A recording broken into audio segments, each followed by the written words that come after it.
Hey everyone, welcome back to Corporate Decoder, the place where we decode the language of business. Today we're diving into a report from Sphere 3D Corp, and let me tell you, this one has more twists and turns than a crypto chart after a Musk tweet. So before we start, if you appreciate getting straight insights from corporate documents, make sure you're subscribed. We also have a Discord community linked in the description below. Come and join us. Sphere 3D just held their annual shareholder meeting and the results are in. It looks like there were some votes on key issues like electing directors, choosing auditors, and even a potential shake-up of the company's stock. But what do these votes really mean for the future of Sphere 3D? Let's find out. First off, this report is called an 8K, which is basically a quick update companies give to the Securities and Exchange Commission, or SEC, whenever something important happens. It's like a corporate news flash. This particular 8K is all about what went down at Sphere 3D's annual meeting. It's dated May 29, 2025. So, on May 29, 2025, Sphere 3D had their big meeting. They had about 42% of the shares represented. That's enough to make decisions, but it's not a huge landslide of support. So let's keep that in mind while we investigate. The first big item on the agenda was electing the board of directors, the people who steer the ship. Shareholders voted on who they wanted to be in charge. Okay, let's look at the votes.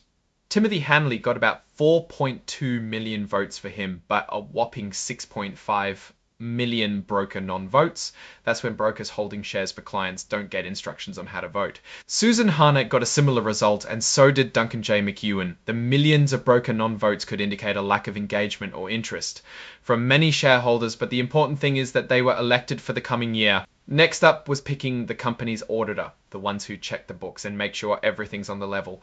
They chose Malone Bailey LE.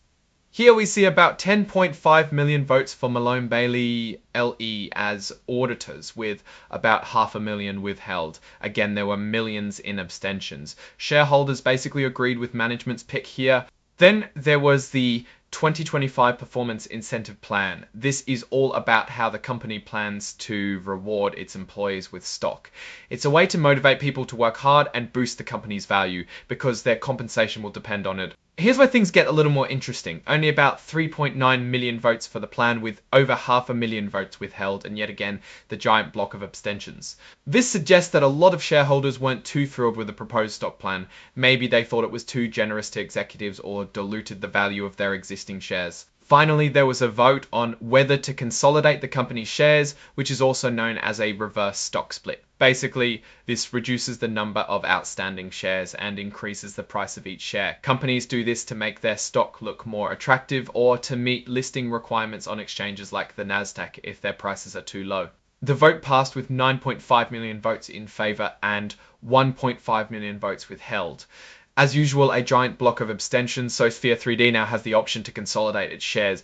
This doesn't mean they have to do it, but they have the green light from shareholders if they think it's necessary. Now let's talk about the exhibits attached to this report. There's ASADAR filing from June 2, 2025. ASADAR is basically the Canadian version of the SEC's database where Canadian companies file their reports. Unfortunately, we are unable to further analyze that document, but it could contain some more insights if we did think so. What's the big picture here? Sphere 3D had their annual meeting, and while most of the proposals passed, there were some signs of discontent from shareholders, especially regarding the stock plan.